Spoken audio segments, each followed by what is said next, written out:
been a bad year for pre-built PCs. Between the rental PCs, nightmarish value at $5,000, $6,000 plus for something that just didn't make any sense, and overall terrible assembly, configuration options, and just all of the bad things. It's the stuff that makes you get kind of existential about it. So with all of that very positive thinking, we set forth to actively try and hunt for good ones. This required effort. There are fewer good pre-built PCs than there are bad ones. This is the Corsair One i500. It's terrible. So we set forth onto the market to try and pick something that we thought would review positively, and we found this.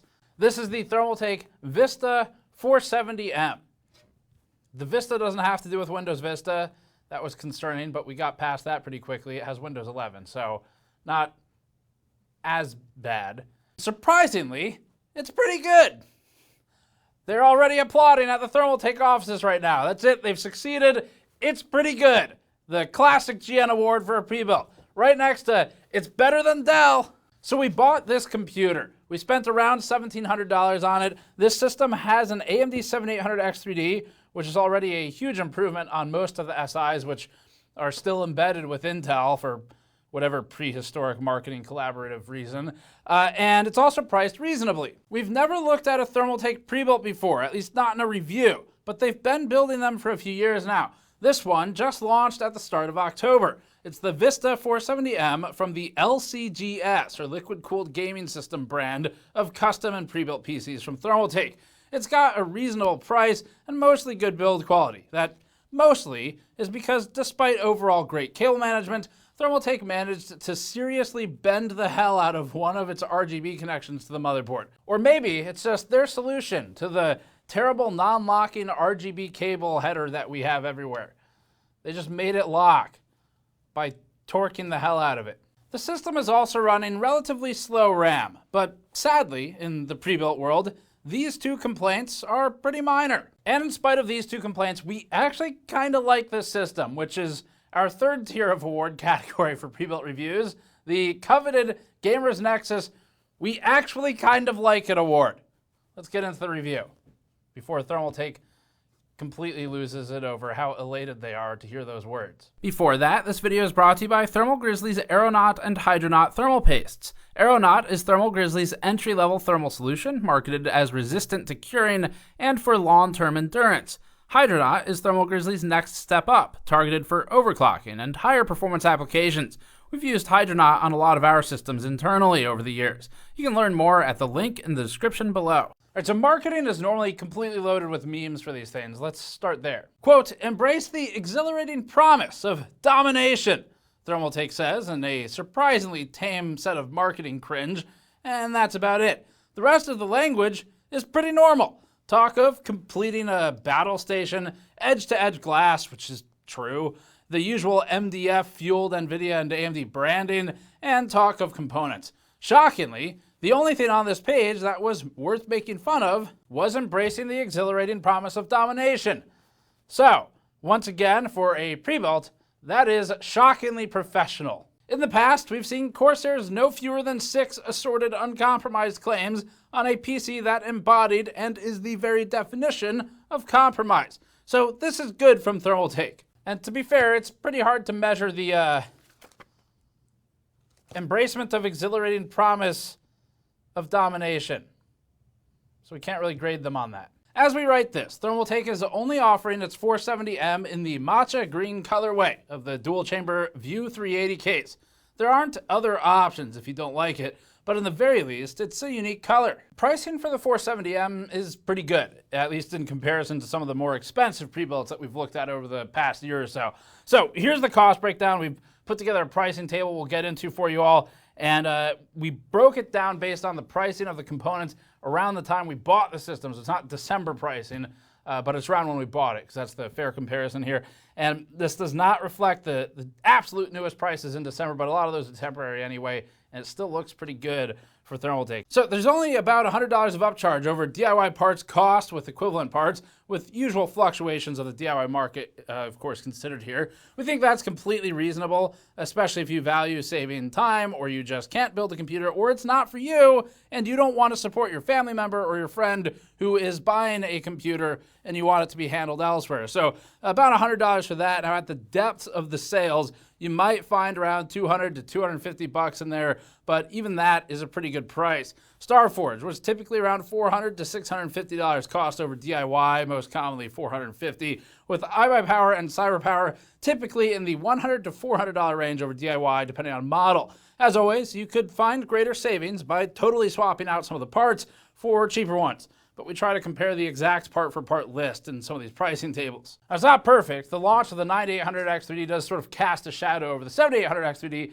that's in this machine. 7800X3D, though, is still basically number 2 in all of our gaming charts, right behind the 9800X3D. So it's still a good CPU.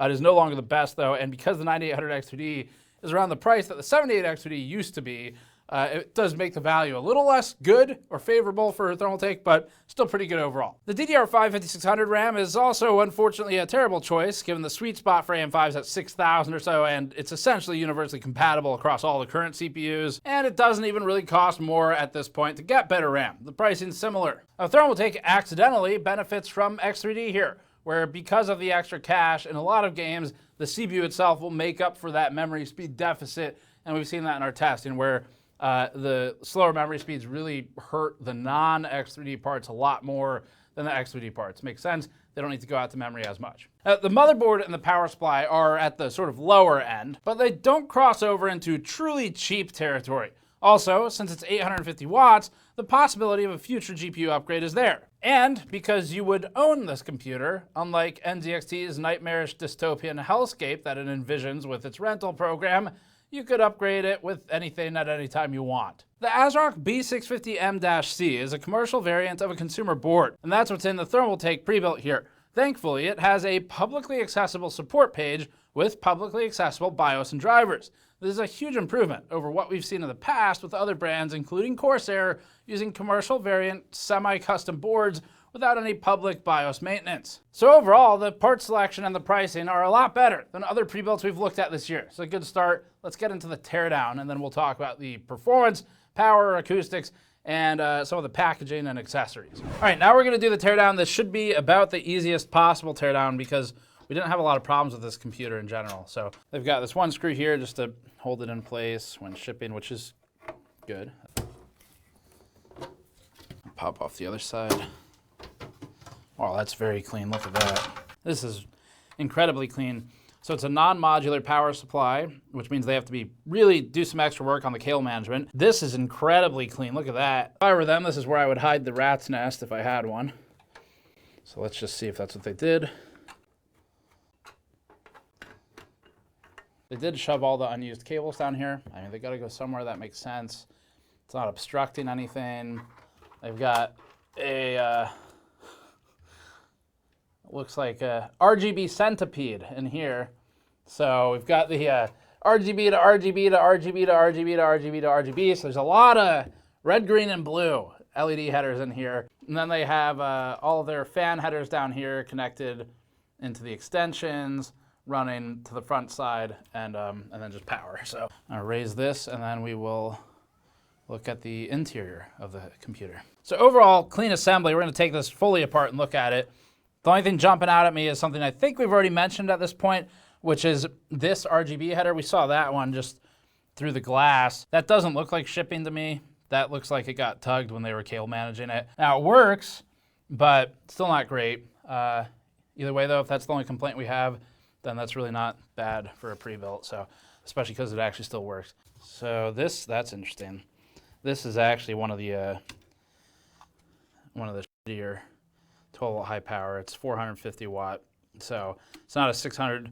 Now this card's not going to pull 600, but it would be nice. We were talking about potential drop-in GPU upgrades in the video. You wouldn't be able to drop an upgrade to something like a 4090 because you'd be basically exceeding the spec of the cable, or very, very close to it, like right on it. So that's not great. We'd like to see them use a full 600 watt. Now that wattage is determined by how some of the pins, like the sense pins, are arranged. We talked about that in our 12-volt high power dumpster fire video if you want to learn more. Oh, that's not great. So we've got another one. So there's two. So this is, all right, that was not even really connected. It was just sitting there like that. I'll have to go back and look if those lights were even on. So they have a little bit of a problem with RGB connectors. We come over here, that's the other one. So there's definitely two that got pulled a little too hard during management. Yeah, it's not really even on there. Are the pins? Pins are okay except for that one in the corner is bent. So definitely, I'm only disappointed because everything else about it has been so good. All right, this is fully seated. This fan is fully seated. I'm gonna come down here to audio, fully seated.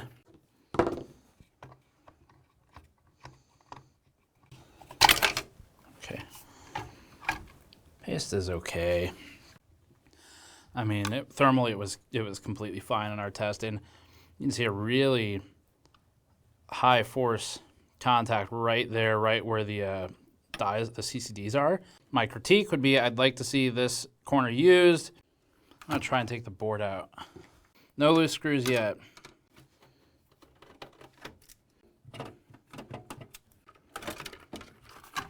No loose screws is pretty rare. CPU, we might as well just unsock it and look at it. Yeah, looks good. Very simple, straightforward teardown. The only complaints I have are those two RGB cables. Everything else, solid, well built, extremely good cable management, and I really don't have a lot to complain about. As far as pre-builts go, this is overall excellent. So let's get back to the testing. Back to the system review though. So going through some of the other factors of this. All of the rest of this testing was completed prior to the teardown. Let's get into it. The BIOS didn't have any negative surprises and was set to stock values outside of Expo being turned on, which is good. This should be the norm, but because companies fail at enabling Expo and XMP so frequently for years now, it actually becomes the mark of a prodigal system integrator. That's a sad statement, but experience has unfortunately set low expectations here. The only strange thing was the date being set to January 31st, 2024, which was easily fixed. The CMOS battery did not seem to be faulty, just looked to be misconfigured. There was nothing else to mention in BIOS, which all things considered is good. Windows setup was normal, thankfully devoid of any third-party software agreements deceptively tacked on at the end. Booting into Windows was clean, without any pop-up app assault. The desktop had a screenshot of a superposition benchmark result, which indicates the system was probably tested prior to packaging, and having a result stored locally for the customer is actually excellent. We've always liked this because it offers a means for the customer to calibrate against the expectation and gives customer support a way to help direct the consumer to a performance gauge. So this was nice to see. The only additional software on the system was the ASRock RGB utility. This provides some functionality, so beyond this, there wasn't any bloatware installed. There wasn't any Norton or McAfee. There's no BS gaming services. It was just a clean OS. The pre-installed NVIDIA graphics driver was version 565.90 from October 1st. That's less than a week prior to our original order date, and only 3 days before the 470M even went on sale. This is awesome to see. Thermaltake might be better about getting the latest version onto its build than some of the other SIs we've looked at. It's hard to definitively say with only a single data point so close to when it went on sale, but other systems we've reviewed have sometimes had very outdated drivers, upwards of 3 or 4 months out of date, which isn't good since they wouldn't contain the latest game performance updates. As a downside, there was a missing driver in Device Manager. Research showed it's AMD's 3D V-Cache driver. It should be installed, but disabled with the 7800X3D. We'd still like to see it installed because that's proper, but Thermaltake lucked into the fact that this is a single CCD CPU, so it wasn't disastrous. It shouldn't be missing, but Thermaltake would only actually suffer if this were a dual CCD solution with 3D cache. Altogether, Thermaltake did a great job with providing a clean BIOS and OS setup with up-to-date drivers. We really didn't have a lot of complaints here. We'll get back to benchmarks now. Full system powered measured at the wall is up first in our charts. This is captured while the system is running a full CPU plus GPU load with Blender and Port Royal on loop. System power consumption idles at around 60 to 70 watts and then climbs to roughly 150 watts during the brief CPU-only load portion. Then it jumps over 360 watts when the GPU joins in. It's stable overall, and during our steady state period results in a 370 watt average. With an 850 watt power supply, Thermaltake has gone slightly overkill on the PSU, but not in a necessarily bad way. Most power supplies are at peak efficiency, somewhere in the 40 to 60% range of utilization for capacity. It depends though on the power supply. 850 watts gives just enough headroom for an upgrade without increasing the cost too much and unnecessarily, while also staying within a reasonable efficiency range. Next is a simple bar chart of thermals at equilibrium or steady state in the same workload. The GPU has plenty of access to fresh air, keeping itself to 68 degrees Celsius on the core, 75 on the memory, and 80 for the hotspot. This is all completely fine. The CPU at steady state is 77 degrees, which is within the expected range for the 7800X3D with a competent 240mm liquid cooler. RAM, SPD hub, and SSD temperatures were fine here, showing a slight delta between the two RAM sticks. That's normal. Thermals are relatively hard to screw up in this case overall since it's so heavily perforated, and it includes 3 side intake fans, a 240 liquid cooler, and a rear exhaust fan, and Thermaltake did not screw them up, so that's a good sign. It'd be pretty bad if they did in this setup. Overall, the cooling configuration is good, and it performs well for what it is. We don't have any problems with the CPU or GPU temperatures here. This chart shows CPU temperature over time and plotted against fan speed. There's an initial spike in temperature around the 200-second mark, which causes the liquid cooler's pump, recorded as CPU 1, and fan speeds to spike to control it. Outside of that initial burst, the rest of the curve is gradual, without any sudden ramps. This is all good, as it should help avoid noticeable, annoying, and sudden increases in noise. Fan hysteresis seems good here. The cooler fans topped out at 1908 RPM average, but the chassis fans only reached 429 RPM. This is so low that they're really not contributing much at all to the overall cooling. The system doesn't really need them to be going faster, but this does point to them being improperly configured, and it would be better if they dropped some of the other speeds to boost these. So here's where it gets pretty interesting from a discussion standpoint. We think it'd be better for them to boost the side RPM for these fans a little bit, like a couple hundred RPM at least, and potentially reduce the RPM of some of the other fans in the case. The reasoning for this is Thermaltake would be able to achieve a better balance of cooling and acoustics, where right now those side fans at the speeds they're running, they are ornamental. They do functionally nothing or very close to it. A little bit of flow over the components, but not a whole lot. And so bringing up the speed in the front, potentially reducing some of the speeds in the back, will achieve two primary things. One is you could still maintain the same overall noise level and basically the same performance, if not identical, with the right tuning. Two, in doing so, they would be able to bring down some of the higher frequencies in the frequency spectrum, which would make it a little bit more agreeable noise. Not like it's bad, but it would help with the spectrum, the type of noise that's coming out of the computer, by bringing down some of the whine that emits from those higher RPM speeds that their fans are running at. And then it would also just make use of the fans that they have in here rather than being functionally purely decorative right now. So that's an area they could improve. They don't have to, it's doing okay. But if we're looking for critiques and areas that Thermaltake could focus for the next round, that would be one of the key ones. We'll wrap up the charts with our acoustic testing. This is using our hemi-anechoic chamber that we built last year. We have a video on the build out if you're curious. Now, we've been getting a ton of use out of the chamber for testing, especially for these types of builds. And the reason we built the chamber is to ensure a consistent test environment. So, day to day in an open room with really no control and just a dB meter and controlling whatever we can in the building, but nothing externally. The biggest problem with that is we cannot fully isolate for the computer itself. So if there's some sort of world sort of ambient noise, we'll call it, then there's really no way to get rid of that. Sometimes you can't even fully tell if the stuff that's picking up on the microphone is from the inside or the outside of an uncontrolled environment. It gets kind of difficult to discern at times. And so building the chamber allows us to fully isolate the conditions, control them day to day, and we know exactly what our frequency cutoffs are and what types of frequencies we can expect to be rejected by the chamber versus what gets in, and that's why we built it. It's to eliminate external noises not coming from the computer. So if there's a truck outside idling at a low speed or just idling at low RPM, or if there's some sort of high-pitched noise like maybe wind or something like that that's going through trees, then all of that gets rejected by the chamber, and that kind of explains why we have it. So this means we are correctly able to attribute the noise to the system rather than being a little nebulous about it. Let's get into some of the data. This is a plot of dBA over time during the same full system load. The average noise during idle was 18 decibels. Noise levels during steady state reached 31.1 dBA, and what we're looking at here really is the ramp.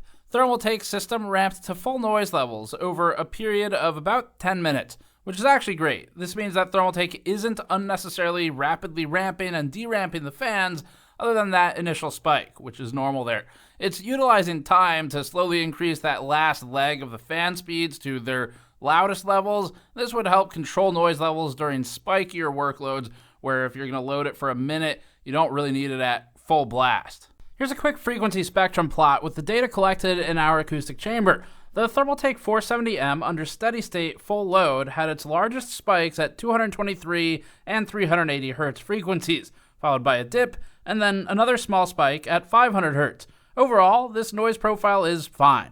There's a slight spike at 1600 to 1700 Hz, which could be flattened a bit by lowering the pump speed and the CPU cooler speeds for the fan slightly, but overall, there's not a lot to complain about with this. It just sort of sounds like the typical computer. Let's get into the last two sections, which is packaging and accessories. Thermaltake's packaging was generally pretty good. They utilized the tried and true box-in-a-box method, but with the oddity of using GPU box foam inserts as packing material, but from a different GPU than the one in our system. It definitely works. We have no way to know if this is routine practice or if the warehouse just ran out of the usual stuff. At least it's recycling, though. The PC itself was packed inside the case box as usual, and everything was secure in transit. This is actually a major point for our pre-built reviews. We have had a huge amount of them arrive damaged over the years. It's probably close to 30 or 40%, and we consider that part of the service. If they pack it properly, that's key for a pre-built since they're easily damaged. The glass side panel was screwed in for transit, which was good, and it was taped to the front glass panel, which was annoying. But at least for the positives, making use of the glass security screw is the correct move, and we're happy to see it get proper use.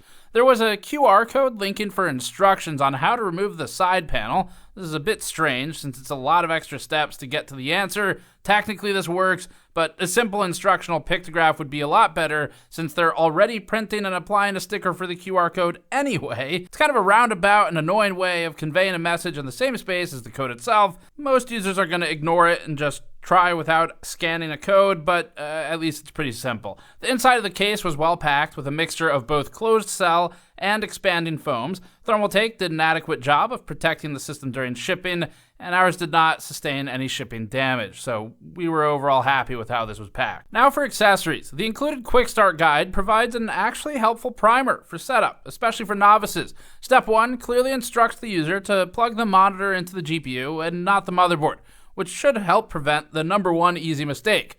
It also notes to flip the power supply switch to on, which should help prevent the second most common easy mistake. The bag of accessories inside the case has the case manual, SATA cables, Wi-Fi antenna, extra screws, and curiously, two 12-volt high power adapters.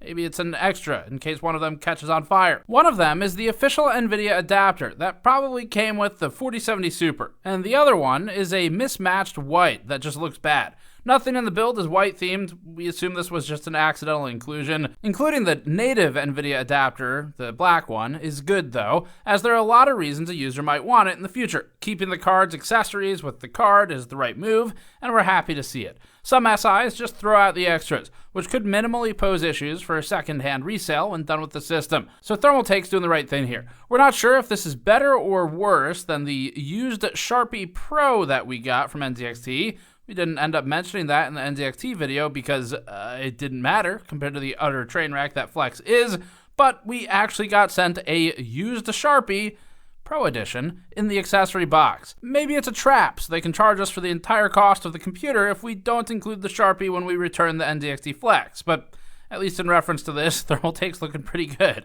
We're overall satisfied with the accessories included. The quick version of the conclusion is this: the Thermaltake Vista 470M is actually one of the best pre-builts that we have looked at anytime recently.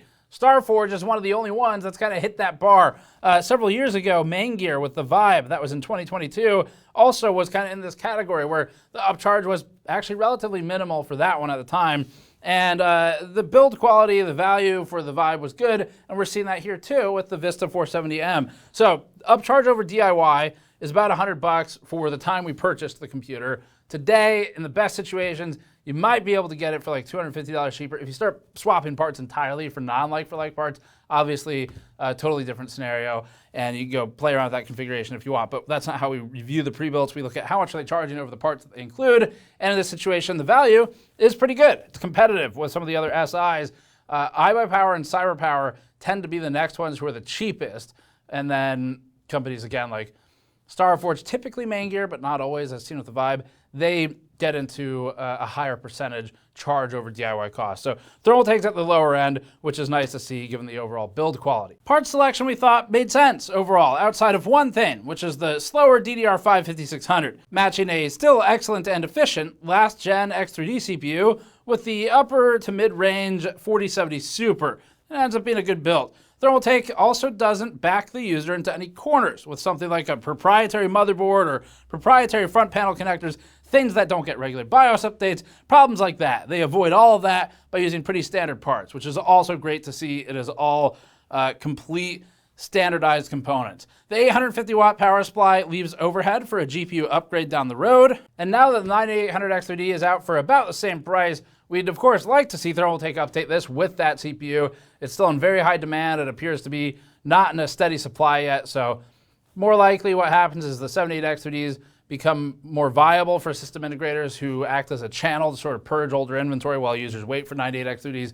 But either way, that would be the most obvious place for Thermaltake to upgrade this in the future for a new SKU. For build quality, we thought it was overall good. The cable management is well done, just looking over the system, with the exception of the only one major negative point, I guess, which was that bent RGB header. But other than that, it's put together competently without any major obvious downsides that we'd find in some of the other systems we've worked on in the past, such as PCIe slots being completely damaged and busted from shipping issues. So that looked good. The system setup was a major positive for Thermaltake. BIOS had the only option that it really needed configured and on, so that was good. Expo was on despite the slower RAM. Windows 11 was installed clean. It only had the one piece of ASRock software for the RGB setup, which I mean, it's technically bloatware, but it's functional, and so it's not really as in your face as something like Norton or whatever would be. So that was good to see. Impressively fresh GPU drivers. They were basically brand new at the time it shipped. The only oddity was the missing X3D driver, but again, that driver is only necessary for dual CCD X3D parts. Still, as a sort of general system hygiene and setup mindset, we like to see all of that stuff installed. So device manager devmgt.msc should never show a yellow bane or a red X when a system install is complete and the system shipped to a customer, because it's just not proper. So we would like to see that. But in this case, fortunately for Thermaltake, it does not affect them. If they were to forget that on a different CPU, though, it could. So that's why we want to see it improved. Thermals across the whole build were well managed. The CPU and the GPU temperatures are within the expected ranges. Fan curves and acoustics are overall good. We mentioned earlier the tuning that we'd like to see Thermaltake do for the fan speeds, but it did end up working out okay. We're overall impressed with this system. After how many bad pre-builts we've looked at recently, we specifically, again, went hunting for good ones, and we bought several. Of those, one was bad. That review is coming up soon. And another looks promising. This one went well. This is our first Thermaltake pre-built we've bought, and we'd feel comfortable recommending this one. It's a big plus to see AMD in use also where it makes sense, because a lot of system integrators and OEMs are still embedded with Intel. So, well done to Thermaltake on the 470M here. This is one I will probably, again, find someone I know to give it to once we're done with it here, because once we buy these things, like, if we have no further use for it, it sits around, and if I think it's not going to come back to me with problems, and I can avoid becoming tech support for whoever gets it, then I'll normally find someone to give it to. I do not think this is going to come back to me. I think it was well assembled, and probably it's not going to cause me any troubleshooting issues if I give it to someone I know. So that's probably the next stage for this, and that's always one of the really highest points of praise we can give them. Now, this is our first Thermaltake one, so there's room for things to go worse depending on what we look at next from them. But at least for now, we like this computer. So that's it for this one. Thanks for watching. As always, subscribe for more. If you want to support us directly, because we buy these pre-builts to review ourselves, you can go to store.gamersnexus.net and grab anything on the store. We've got mod maps, PC building, toolkits. We have the new dice sets that we've launched the last month or two, and all that's on the store. Directly funds our efforts here because we like to buy these typically anonymously so we can give a fully independent review without hopefully the manufacturer even knowing we bought it to begin with. So that's it for this one. Thanks for watching. See you all next time.